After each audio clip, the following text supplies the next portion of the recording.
Orang tu hilang nikmat tu dan kita dapat nikmat tersebut ganti.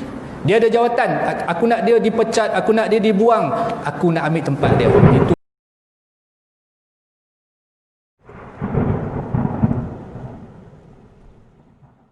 tiga kumpulan lelaki datang jumpa dengan isteri-isteri Nabi, nak tanya tentang ibadahnya Nabi.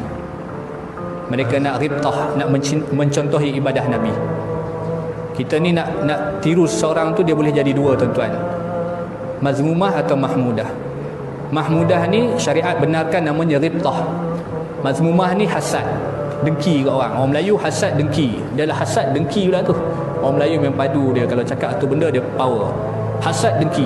Hasad ni mudah, tarifan dia banyak. Kalau buka kitab tasawuf, hasad ni luas pengertian dia. Contoh dia, mudah faham dia, antara ulama sebut, satu orang dapat nikmat, kita nak pastikan orang tu hilang nikmat tu dan kita dapat nikmat tersebut ganti. Dia ada jawatan, aku nak dia dipecat, aku nak dia dibuang, aku nak ambil tempat dia. Itu hasad. Kalau ada sifat macam tu dari kita, tempat kerja kita, kita bekerja sekarang ada perasaan macam tu, Nabi kata apa? Memakan kebaikan kita, rugi, tak ada kebaikan kita, habis kerana hasad kita. Itu okey, itu bukan okey lah. Itu peringkat pertama. Peringkat keduanya, orang tu ada nikmat, kita nak pastikan dia hilang nikmat tu. Kalau kaya, rumah terbakar, harta hilang, muflis dan sebagainya, dia tak kaya, kita pun tak kaya. Dia tak ada jawatan tu, aku tak dapat, dia pun tak dapat.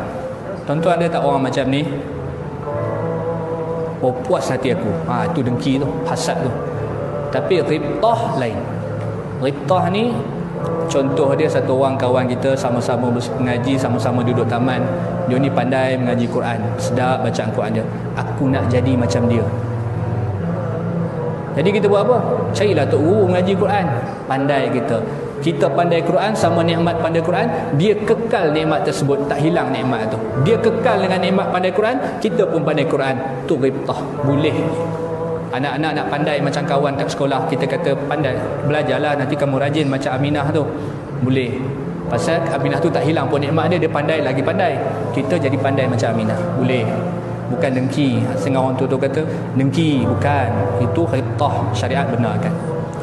Maka bila dia dengar cerita ibadahnya Nabi ni jauh tuan-tuan, rasa jauh sangat dia dengan Nabi sallallahu alaihi wasallam, sehingga dia putus asa. Dia kata apa?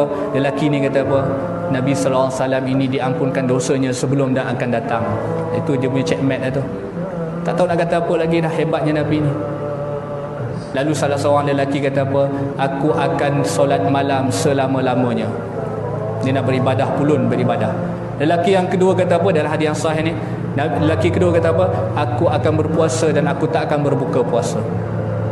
Lelaki yang ketiga dalam tiga kumpulan lelaki itu kata apa? Aku tak akan mengenali wanita dan aku tak akan kahwin dengan wanita. Lalu sampai pada perkhabaran Nabi, faja'a rasul ilaihim faqala. Kemudian Nabi sampai kepada mereka, Nabi tanya, siapa yang cakap tiga benda tadi ni? Nabi tahu dah, bukan Nabi tanya tu, Nabi tahu dah sampai perkhabaran. Tapi Nabi nak kata siapa yang cakap tiga benda ni? Nak solat malam tak tidur, nak puasa tak berbuka, tak nak kenal wanita dan tak nak berkahwin dengan wanita. Kata Rasulullah, amma wallahi, ni dalil menunjukkan Nabi orang yang paling kenal dan cinta Allah.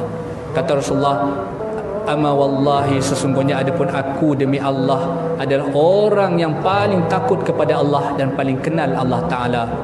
Aku solat malam dan aku tidur, aku berpuasa dan aku berbuka, dan aku mengahwini wanita, kata Nabi. Faman raghiba an sunnati, siapa yang berpaling daripada sunnahku, falaisa minni, dia bukan di kalangan umatku. Maka kita nak beramal mesti dengan ilmu, jangan sampai kita memalingkan apa yang Nabi syariatkan. Solat malam, tetapi tidur itu diharuskan kita. Kita tidur juga boleh dapat sunat, pahala sunat kalau kita amalkan perkara yang sunat, tuan-tuan. Begitu juga dengan puasa, berbuka dan mengahwini wanita dengan cara yang baik, maka itu adalah tuntutan. Maka inilah kemuncak dalam kehidupan kita.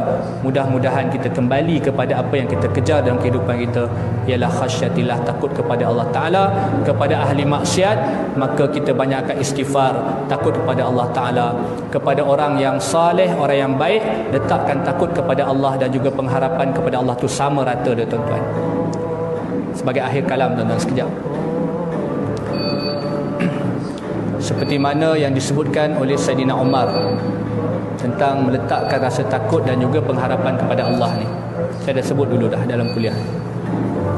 Sayyidina Umar ni sahabat yang hebat tuan-tuan. Sehingga Nabi kata apa, Umar ni kalau dia jalan balik kanan, iblis cabut lagi balik kiri. Punya takut iblis nak Umar ni. Hebat Umar ni, tapi punya rendah diri, rendah hati. Hasil daripada tarbiyah Nabi SAW pada sahabat. Pasca kewafatan Nabi, Nabi meninggalkan legasi ummah dan juga pemimpin yang sangat hebat. Kalau umaranya umara yang amanah, kalau ulamanya ulama yang jujur dengan ilmunya, kalau amilin, kalau pekerjanya pekerja integriti, jujur, kalau wanita yang melahirkan anak-anak yang soleh dan solehah. Itu legasi Nabi selepas Nabi wafat. Pada hari ini terbalik tuan-tuan. Kalau ada pemimpin-pemimpin yang khianat, kalau ada amilin, pekerja-pekerja yang tak jujur, menipu dan sebagainya, banyak pada hari ini. Kalau wanita melahirkan wanita-wanita yang bakal menjadi pelacur, itu ramai. Kita lihatlah anak-anak dara kita pada hari ini macam tu tuan-tuan. Tuan-tuan bukalah media sosial dengan banyak apps, teruk, terlalu teruk, tanpa segan silu, malu dan sebagainya. Maka itu dilihat. Kata Sayyidina Umar, jika diseru kepada kalian, masuklah kalian semua ke dalam syurga melainkan seorang. Apa jawab Sayyidina Umar? Aku berharap, kata Sayyidina Umar, aku takut yang seorang itu adalah aku. Dia meletakkan ketakutan dia. Masuklah kalian semua ke dalam syurga melainkan seorang akan masuk neraka. Kata Sayyidina Umar, aku takut yang seorang itu adalah aku. Padahal layak dia masuk syurga, dah Nabi sebut dia jamin masuk syurga. 10 sahabat yang dijamin masuk syurga secara khusus. Tapi dia tetap mengatakan, aku takut akulah yang akan dicampakkan dalam neraka. Jika disuruh kepada kalian, masuklah kalian semua ke dalam neraka, dicampak dalam neraka melainkan seorang. Kata Sayyidina Umar, aku berharap yang seorang itu adalah aku dimasuk ke dalam syurga.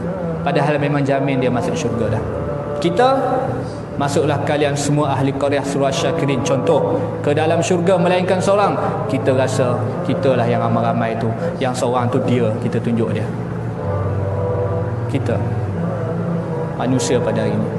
Sedangkan sahabat seperti Umar layak masuk syurga pun meletakkan pengharapan dan juga takut kepada Allah tu sama kedudukannya. Wallahu taala alam tuan-tuan. Mudah-mudahan insya-Allah kita akan mulakan pengajian kita secara